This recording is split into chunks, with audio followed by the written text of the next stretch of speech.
Iyi ndi program imene imakhala kuzukuta news kuiona imodzi kuona kuti news yalero yalemba zotani. Anyway, ndi apa pali nkhani monga ngati panali propaganda ina kuti Zambia Councilor Chimanga chimene anaboka APM ayi ndithu news panopa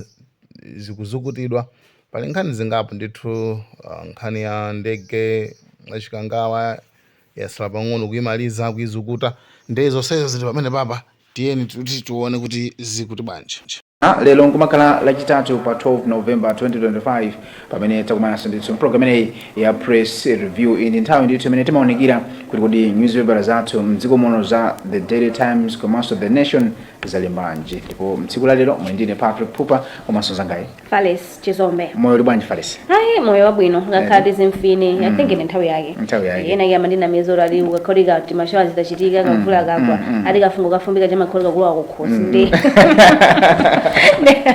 ndamamba akajifua nendo zima zoti akajifua akakubwera komano ndi amike umwamba kuti itanzi lilipo kale wenzanga ineyo aya ndithu timayamika chauta each and every time amatisamala amatithangatira komano nyengo yasintha nyengo mukuyona manyengo nyengo yasintha ineyo I think imandisangalatsa ikakhala kuti it's just warm sokukuzizira sokukutenda unanoka weza kabwino kaja sumvaso njala umaseva sumva njala sumva njala sinanga umangozindika kuti nthawi yadutsenyo njiyafika amene pande ndikanyengoti kamasangalatsa umaso ndikabwino kusana ndi dzuwa dzuwa lija limafunditsa October anatentha kwambiri tentha kwambiri.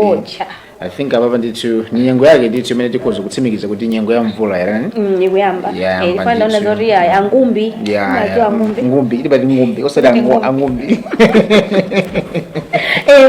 ngumbi kumudzikuli kuti ngundi kumwera ndi madangumbi kwale mengeza baba sawe ngumbi na zote atuluka ndoni mina ubanja kodi amene akusana mara mwasirano kamala yawa mwasiranoka mwanga ndikula mina mukusirana ndithu toka kukajamaa magetsi ya mwina asana zime timondisisa kuti ndithu izatenga akuzima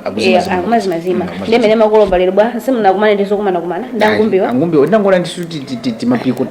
timapiko chifukwa mene mufotokozeramo ngumbi zimene zimatsala malo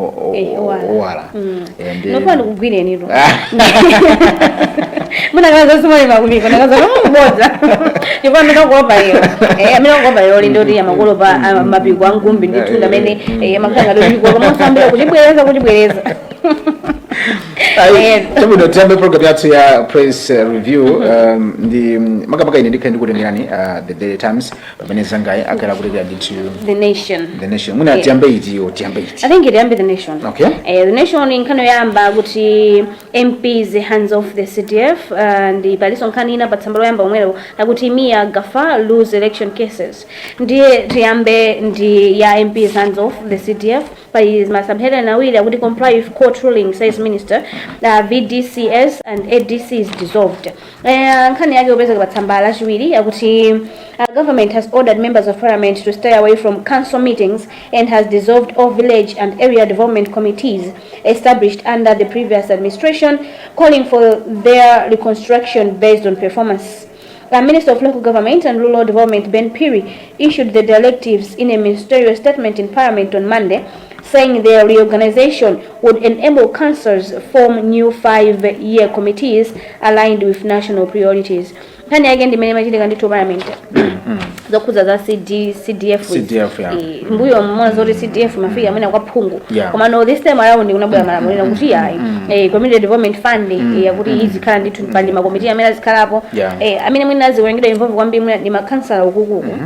ndamene azipanga ndithu managers menezi ndana zoti makomiti amene analipo amene amendesa zituko za midzi za madera apangidwa dissolve sinanganali akuti government yambuyo ende apa nobawa naonso afuna kuti akunge yawo zimatero koma mwina pakalisani ndiyo tani chifukwa naonso ndithu kuti makansala amenewa akuyenera ndithu kuchidwa kalondolondo kuti aja kuno makansala mukanaja bwino mwapopa ndapa nzalizuli kumadera zisachitike koma no being kansala kuti amakhala mdera momwemo chifukwa kuti ndi aphungu kansala ndi aphungu zimasiyana mtokhala ndi phungu kuti ndi aulilongo lino koma phungu akhala kublantaya zimata kuteka but kansala amabizoti akukhala be mudera mmene momo so ngati kansala akhala mdera mmene momo I would think zizikhala zabwino chifukwa kuti yazikhala akudziwa mavuto aja first hand ndipo khaloni ndalama zakuzigwiritsa muno ntchito zilikokozo zichitika m'madera ngatinso sakupanga hando bwino zizoonekeraso chifukwa ndalama zichatu ndi zambiri boma ilili linayika nditu mphamwamwa yes wadzindalama akuti trying to make sure kuti chitukuko cha madera chijacho chizichitika osati anthu mfuna mangidwa school kenaka muzika kugwira boma pakhosi ayi ndi boma mungomirire mujanso anthu kugwiza ndi kansala ndi kugwirizana mwe kujanda kuti chitukuko chichitika if we talk of kamwina ma bridges pamene futi pakhale bridge ana small like mitsinje nthawi ya mvula iyi zimachitika zosiyanasiyana so we hope kuti nawonso amene akhale chithumba chimenechi achigwiritse ntchito ndithu moyenerera asapange zoti akhulitse mimba zawo ndi chenjezo yabe chifukwa nthawi ngati anthu umakhala kudzikundikira I'm saying instead you should save for the people they just use advantage kuti ayi ndithu ndi moyo wanga ndechoni ndithu makansala amene mukhali mukupatsira ndi chithumba chimenechi chisamalireni komanso pangani zituko zosiyanasiyana ndi cholinga choti ndithu pakuti pa 5 years anthu kudera kwanu adzaku yamikireni komanso kupatsaniso mwayi wina kuti ndithu mukhalenso mukulamulira zimene mufanira kuti musayiwale kuti 5 years siri ndikutali nthawi amalawi wapanga zimene zafuna kuti usunthe akusuntha akudomwapo ngalufuna kuti ubwerere they just make sure kuti ukuchita zoyenerezazo in 5 years ndikuti azokubwezeresanso pamene pomwe ngati palile chino kuchita ndikuti 5 years azokuponya miyala amapanga zimenezo malawi pano anazindikira and tikuyenera ndithu kumalilemeke mawa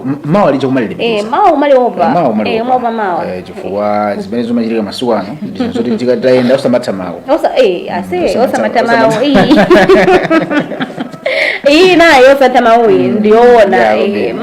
mawa kumaliwopa mawa limafika mawa kumaliwopa chabwino tipite ndithu ndi program yathu ya press review tionepo kuti front page ya the Daily Times kuti chani akuti Malawi maize deal intact Zambia komanso palina akuti government claims progress on plane crash report koma ndithu tiyambe ndimene ya maize deal pamene yakuti the Zambian government has affirmed that the maize export arrangement with Malawi remains intact, emphasizing that both countries continue to engage in a spirit of mutual cooperation and regional solidarity. Kani inafala nsoko mbili wa masamba mchezo kuti zikunika kuti aisakanika zikunika kuti sizitika abanga demineti boma la Malawi silubeleka ndrama Zambia akutukani akunya tepali ponse zinaenda master semu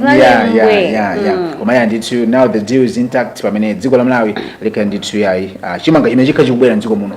pamene tinaona kuti ndithu panachitika ndithu ubale wabwino kwambiri ndicho linga choti ndithu madera ambiri amene kuli njala yayi atandizike ndithu ndi chimanga chimenechi koma there's also another question kuti kodi malemu athu muno despite mwina purchasing chimanga kunja kwa dziko kodi mdziko muno mulibe chimanga mdziko muno chilimo chimanga tinayo ino anthu anasunga chimanga mutangofaso kuti chimanga mbuyo muti magula mwina 90 chakuti mafika mutangofaso kuti ayi chimanga chipezeka chanchano koma pitanse wamupita mudomo kuti atusa mabagi achimanga matruck ambirimbiri kuti chimanga chokera kuti I think anthu amasunga kuti asapangiracho business koma no chilipo chimanga chimdziko mwathu you can see kuti titati panga research maboma ngati Dedza Lilongwe Nchisi Dowa Mchinji Kasungu ndi maboma amene kuti tifufuze bwino anthu dura asunga chimanga chilipo chimanga ndi chambiri anthu anapanga university amayesa kuti ena amatenga kuti ndi cha business ndapapa akhwanayo sinanga ndi mitengo koma no tingoli maboma kuti mitengo ide khwefulani akhwefule koma ndi mutipweteka amalawi asafe ndi njala yayi usafa ndi njala kule apo koma mutipweteka amwene last year fertilizer muzoti magula bwanji thumba 90 was it 90 something tomato nakwa 100 sazo tomato mafika 105 cha 40,000 ya fertilizer kugula fertilizer uchande oneka ka 1.5 yeka kako ukachomene kunja kachimanga meno pezako ufuna uphetse ndio makhazo kuti I think it's meant pezali bwanji ningotenga tena tonjezera kuti ndisunge ndizagulitse msogolo ndio pezzo tenda ulotsa ndama mbili for example ndalotsa mwina 700,000 kugula mabagi achimanga so panopa mwina bagi yo that time ndimayigula pa 50 ndipo panopa mwayikhwefule ikhale pa 49 kapena pa 40 mwandipweteka koma no mwina ukamba zinizona kweza kuti muligula mavenda muligula mavenda no mavenda kodi mavenda ndio mavenda ndamene akuyenera kulira mokweza chifukwa ngati Chimanga ichinga bwino kuti ndi chambiri ndikuti boma lika ngokhazikika omverera oti amalawi amene ali kumudzi amalawi amene ngochepekedwa akhala akwanitsa ndithu kugula mwina Chimanga chimenechi komano ndizovutabe kwa venda mabe ndithu kwa anthu amene mwina chifukwa Chimanga ichi chipazikhabe protocol ina yake kuti idzichedwerapo zimene bezizimangitsa kuti nanga munthu alibe Chimanga aone una kwadi makeja mkosa tsekula ana fanja agona njala ndio athamangira kwa vendor athamangira kwa vendor akapezeko kachigaba tiwiri titatu muli safe koma koma muli safe hai koma ndi zabwino kuti Chimanga lilipo anthu safe ndi njala mbuyo muzine zopesa isono kuti yayi ana fanaja zanga tichinangwa choncho yayi ndimene vula yambira ndikuti zimene zimachitika nthawi zonse zichitikaso maona anthu amadya dzikhawo maona pamene anthu kugonera ndithu gaga sizimakhala bwino komano we hope kuti izi Chimanga chikafika ayi ndithu ziyenda ndambo senba lokoma komanso talking of kuti izafuna ati FCB anafuna kuzaso kuti FCB akhala khaziki is it today ndileloli ndithu akukhazikitsa kwa mavere kunjinji akukhazikitsa FCB muja munali chani AIP abadi FCB zimasintha nyengo zinizosintha izi zimasinthadi nyengo zosintha zimasinthadi chabwino still on the front page of the Nation newspaper palisonkhani inakuti Mia Gafa lose election cases partly the story leads the High Court in Blantyre yesterday dismissed 2 cases challenging the September 16 parliamentary election results for Blantyre City South Lunzu constituency and Chikwawa Nkombezi, where Democratic Progressive Party DPP candidates were declared winners. In Blantyre City South Lunzu constituency, independent candidates Rashid Gafar and Alex Jimala were challenging the victory of Registrar Veronica Ndalama, while in Chikwawa Nkombezi, Malawi Congress Party candidate Abida Sadiq Mia was contesting the victory of Royd Malola DPP. Nkane zake zisankho zikachitika mdziko zochitikaso zimachuluka nkane zinapita ku court kuti yayi ena mapanga challenge marizati kuti wawina ayisameneka kuwina so makesi amene oneka zokuti yayi ku court ko agamula kuti basi amene anawina ndo omwewo zimene apeza ku court agamula kuti yayi zathapo kuti yayi kapiteni asiyana zana kapitilize mwina tioneso 2030 pampikisano lose opambana ndi modzi let's respect Timothy, okay, there's always next time. Also, the good body, mapambana, ndeni ndikendi, andikugitsa bwanji. Kena kuambe kusemerani zinyawo, simakhala bwino. Ukagwa. Ukachita bwino. Wachita bwino basi. Kumavomereza. Zimene mawali masinthala akuti yayi. Iwe sukuyenera kuti asindikuyenera bwanji. Sindikuyenera bwanji. Koma no we hope yayi kumene kukhala mtendere bada ndi mtendere komanso meleza khalira mu ndekuti kuvomereza kukhala bwino. Agreed ntchito limodzi basi. Chabwino, there's also another hot news in the Daily Times. Akuti government claims rather progress on plane crash reports and can you say kutero Justice and Constitutional Affairs Minister Charles Mhango has disclosed that they are this week expected to finish reading reports on investigation into the plane crash that killed the country's former Vice President Dr. Saulos Klaus Chilima and 8 others, and the others are former First Lady Patricia Chanel Dzimbiri, Lucas Kapeni, Chisomo Chimaneni, and Dan Kanyemba, as well as Abdul Lapukeni. And in the kind of ku parliament mati kubwera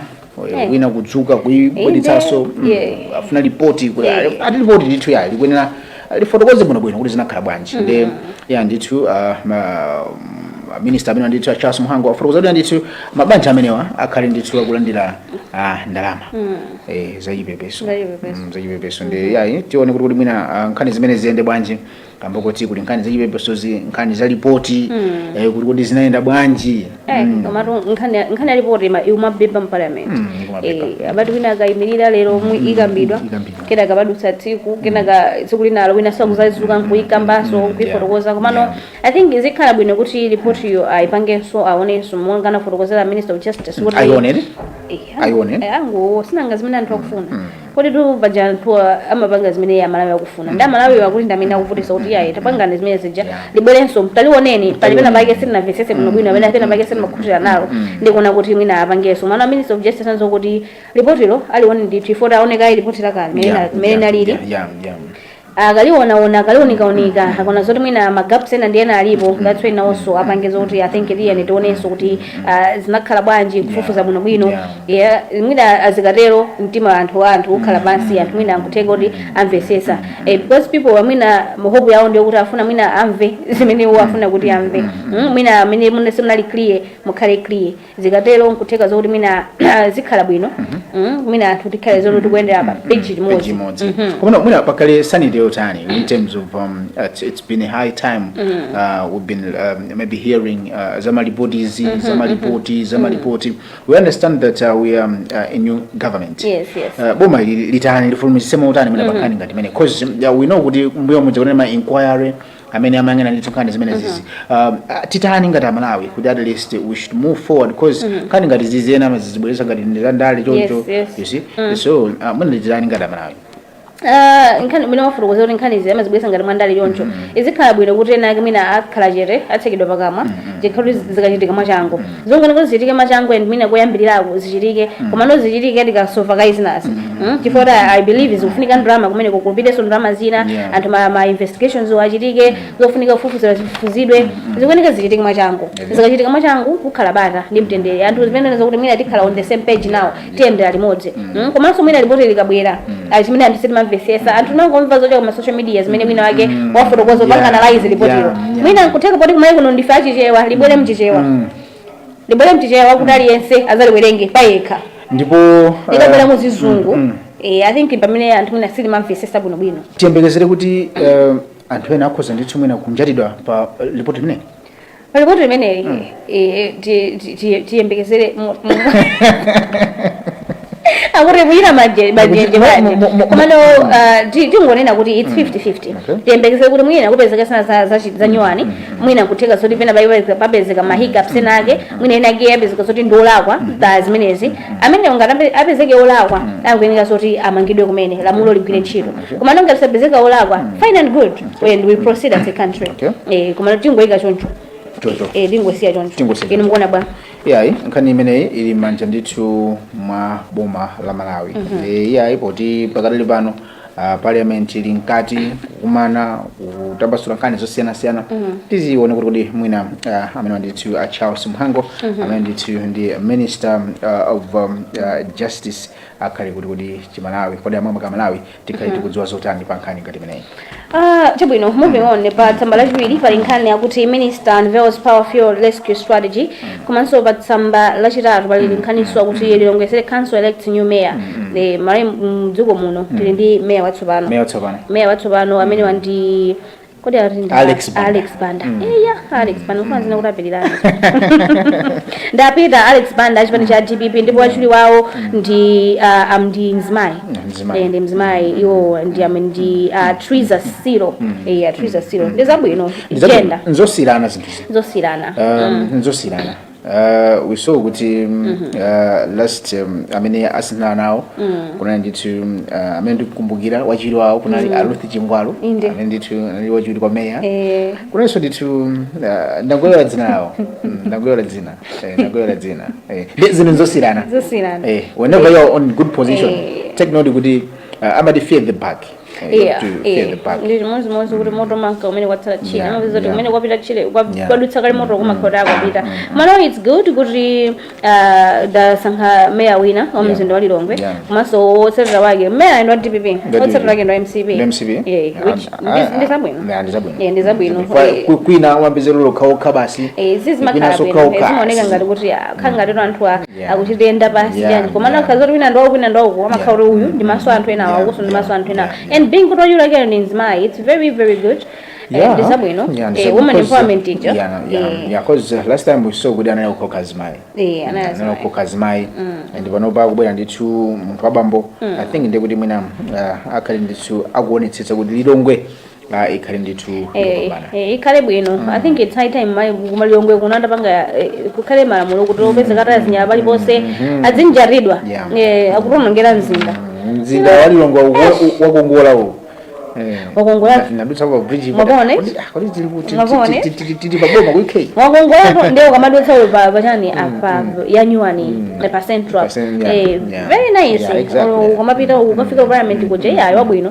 misabake yabwino yokongola tiyamikire ndithu China China ubale wake ndo wabwino mati chipati kaje mu China madizo kunena ziko mu China muname ndinama manga mumata kunena mu China kuti mutokoze ifaye kuti Lilongwe is transformed ndipo munthu ngati amene anachoka ku Lilongwe kupita kuzaka zambuyo mukubwera azadabwa kwa basi azadabwa kuti kodi ngotani ndipo kuti msiro wathu ndimeneyi mzinda wathu wokongola kuti tipitizeni kusamala makamaka chabwino unayika mbankhani nake munosuna ilo ilile 3.2 million liters of fuel in by Friday. Government. Natural Resources, Energy and Mining Minister Jim Matanga has disclosed that the 3.2 million liters of fuel are expected to arrive in the country by Friday this week. Matanga disclosed this during parliamentary deliberations in Lilongwe yesterday. Kani ndi bali ponse kuti mafuta mziko muno asowa pamene tulitu akumagona pa panzere papampu pa feeling saka mafuta umano ya ndithu minister amenewa amene Jim Matanga afotokoza kuti ndithu mafuta ngambwe akubwera mdziko lino 3.2 million liters kusonza kuti ndithu mafuta amene akatabwera ndi kuti mayendedwe aja akhala kuti apepuka chifukwa pakali pano pa Malawi akuphinjika tikuphinjika osalizi bwana kupata kuti ena bula pa filling station komano amene kuiza public transport I think tikubwera so mwakale kuti mune tizingoyenda ifanire mitengo ndi akuti khapa nayo ndipo kumakhala ukapidwa osati masera akuti khapa kumakhala ndithu ukapidwa zizone kuti umadaba kuti kuti zinthu ziyenda bwana zikuyenda motani munthu kuti ka distance oti makwera iwe 500 pato pari ndi 15 iya yosapanga choncho osamatero sizikuyenda mafuta akabwera hopefully tibwereranso ndithu mmene tinalire mbuyo kuti zimsamba kuyenda mitengo ikhalanso ndithu yabwino ya zinthu ndikusireni kumapeto kwa newspaper kumapeto kwa newspaper ndikusireni kumapeto kwa newspaper I think umene ndi mbali yanu nanuso kodi ndilowerere ngati mukozokuwerera nanuso ndi mbali yanu okay usali kwambiri of course ukukulima kwasanulemu kuti bwana phupha tangufotokozani komali kuti mwana zoti neso takupitako ndingochita moyiwerenga koma ufotokoza ndino akuti FTH Bank commits to extend Cup deal and part of the toilets. FTH Bank PLC, the sponsors of the FTH Bank Cup, have pledged to extend sponsorship of the tournament, which has a year left on the initial 3-year deal. The bank's managing director, Noel Nkurishi, made the commitment in an interview with Zodiac Broadcasting Station on Sunday, soon after the final of the 5th edition between Silver Strikers National Stadium in Lilongwe. Ndinkani yopatsaka sokwambiri and despite after the final match tinali limodzi with a reporter from Zodiac. We were together. Oh, you were together. We were together doing an interview to MD for FTH, who is Noe Nkurichi. And they were happy in terms of many FTH Bank Cup in the final, seeing Silver Strikers being the champions for the second time. And I think they are excited with the they were yet to hear from them in promoting football, the game of football in Malawi. Ndizabwino. Ndimana zoti mpira ndo umadabweretsa tonse pamodzi. Mpira ndi chipembedzo. Ndi yopsa kumbeni. Ndi chipembedzo. Amene chali yese. Ndi chipembedzo yopsa. Chali yese. Chimene no chapa malopose. Chapa malopose. Chifukwa you can see with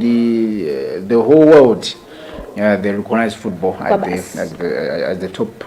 sports discipline.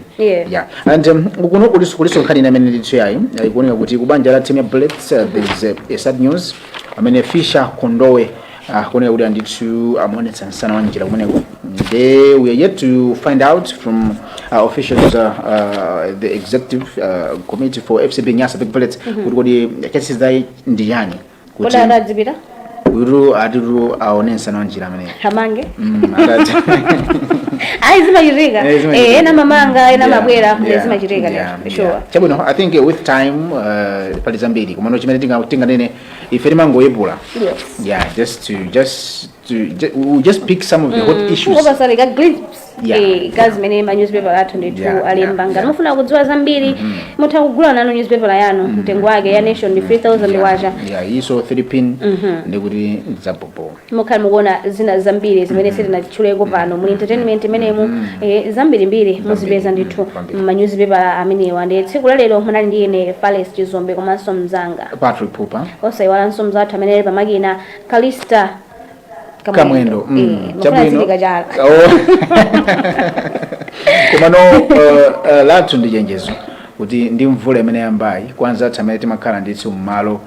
osakhala bwino mmalo amene madzi amasefukira tiye ndithu tisunthulatu nthawi ndiomweyi chifukwa nyengo ngati imeneyi ya ndithu kumadza ngozi zogwa ndithu mwadzidzidzi nditi ndisamale kumalo kumene tikukhala koma ine ndimakondana pano kaoro ndikubwera mapizoti ana ang'ono akuyenda okhapita ku school nyengo iyi tiyene tikhale ife ototi kuwaperekeza anathu ku school kukasiya komanso poti mwana ndi mwana sangakusenzota kumva kusisira pina pake tiyeni tionse kuti takutira ndizovala ziwene oti avale zowayenereza ndi nyengo imene ilili kasiyena ana ku school akawerukanso ndithu awuzeni kuti mdikire mukatenge ifuna nyengo ya mvula isiru zotatha koma ndi zotani ndiyeno chondi anathu otasamale kuskulu kuti tisangwasiya chabwino yayi ndimene tamalizira ndithu program yathu ya press review tikufunirani tsiku lopambana mwakumanonse.